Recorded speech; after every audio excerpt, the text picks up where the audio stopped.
Am I the a-hole for ending my friendship with my best friend after how she treated me during her engagement and wedding? My friend and I, let's call her V, were best friends for years and were inseparable. We celebrated each other's major milestones, were there for each other during hard times, and always had so much fun together. She then met a great guy who was kind, had a great sense of humor, and got along great with my boyfriend. So, I was so excited when I got engaged, and then V got engaged 6 months later. My wedding was in July, and V's was scheduled 3 months later in October. I knew we were really close, but I was still surprised when she asked me to be her maid of honor because I knew she had a sister she was close with. Regardless, I was really touched and accepted. Immediately, I went ahead and started planning V's bridal shower. I had found a personal chef who agreed to come to my home and cook a custom menu with all of her favorite foods for her and her guests. He even agreed to go to the Cape to pick up fresh oysters on the morning of, which were her absolute favorite. I picked out the color scheme, the decor, and planned out the floral arrangements. It was going to be gorgeous and was also going to cost me about $1,000. During this time, I kept reaching out to V to let her know how the planning was going. Once the chef had agreed to do the event, I called her that evening to let her know that I was going to sign the contract that night and how excited I was that everything was finally coming together. V interrupted me. Actually, I've been meaning to talk to you. My ML is actually going to be planning my bridal shower, but don't worry, you can still plan my bachelorette. I'm thinking somewhere close by, like Nashville. Nashville is a several-hour plane flight away from where we live. I was stunned. She hung up, and I sat there wondering what just happened. Had I really just spent months planning an event that she knew I wouldn't be hosting? Even knowing it took time away from me planning my own wedding? I texted her later that night saying I was really overwhelmed planning her wedding events and my wedding, and that I needed to step down as her maid of honor. She was taken aback, but said she understood and that it was okay. So, her bridesmaids helped me plan her bachelorette. COVID happens, and our original plans get canceled. V moves down south for military service, so we make plans again, but this time in Savannah, which is a popular destination for bachelorettes and near her base. 2 weeks before the trip, I receive a panicked phone call from bridesmaid S. She wants to know if we should change the plans as V found out where we were going and told her she is all Savannah'd out. I reassure her we'll have a great time and that I'm sure V will love it once we get there. We had already booked a penthouse suite that overlooked the water, spa packages, foodie tours, the works. We really went all out. Well, V texted us the following day that she was still concerned about COVID and canceled the trip on all of us. It was too late to rebook something as her wedding was just a few weeks away, and I lost $400 on a non-refundable plane ticket. So fast forward to the wedding weekend. My husband and I make the drive to the wedding venue, and when we get there it is huge. Like a college campus huge. There are multiple wedding areas, reception buildings, and tons of different accommodations for overnight guests. At the rehearsal dinner, V is going on and on about how we're meeting tomorrow at the bridal suite. I had noticed when we checked in that the hair salon on campus is called the Bridal Suite.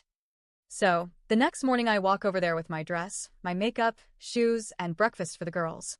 I'm told I'm too early and that the appointment is later that day. I call V confused and ask her again where we're meeting. She sounds incredibly annoyed on the phone and just keeps reiterating she's at the bridal suite. I realize she's talking about her hotel room, and I ask her for the room number. I swear, I asked her 3 times 3 different ways, and she just kept getting more aggravated and saying, the suite is up the hill. Again, this is a huge campus and I've never been here before, so I have no idea where up the hill is. Also, mind you, this campus is on a mountainside, so everything could be construed as up the hill. Finally, after the 3rd time asking, she gives me the room number. I literally walked back to my hotel room, sat down on the bed, and cried.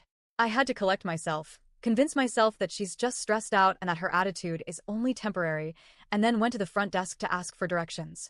When I arrive at the room, bridesmaid S and my bestie are icy.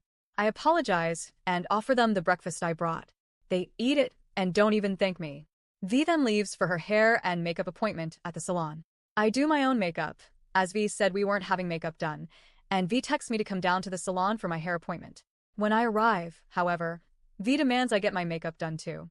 I literally explain I've already done my makeup and ask her if I really have to. I already had on winged eyeliner, mascara, foundation, blush, and lipstick. I think most people would think that's a considerable amount of makeup. In front of the entire room, she says it depends. Do you want to feel beautiful? The room went so quiet you could hear a pin drop. No one would look up and make eye contact with me. I felt a lump in my throat. I felt so humiliated. The final straw came at the reception when V tells bridesmaid S that we can plan her bachelorette after the wedding. S relays that to me, and that was it. I immediately told my husband we were leaving. It was around 10, and the reception wasn't supposed to end until 12, but I didn't care. I was tired, I felt completely abused, and I had had enough. So, after the wedding, I had some time to think all of this over, and I'm still upset. I can't get over how she treated me. But there's still a shred of hope left that this isn't the end. That this all was just a speed bump in our friendship, and that she'll go back to being the V I know and love. 3 weeks goes by, and V finally texts me asking if we can talk that night. I'm thinking great. We can finally get all of this out in the open and move past this. Except she doesn't call, and this isn't like her to blow me off. In fact, she's never done that in our whole friendship. Instead, the next day she apologizes that she was too busy having fun with her new friends on the base and sends pictures of her and her new friends. Maybe I am being too sensitive or misperceiving this, but this seemed hella petty, and I became more enraged. She asks if we can talk again that night, and I ignore her.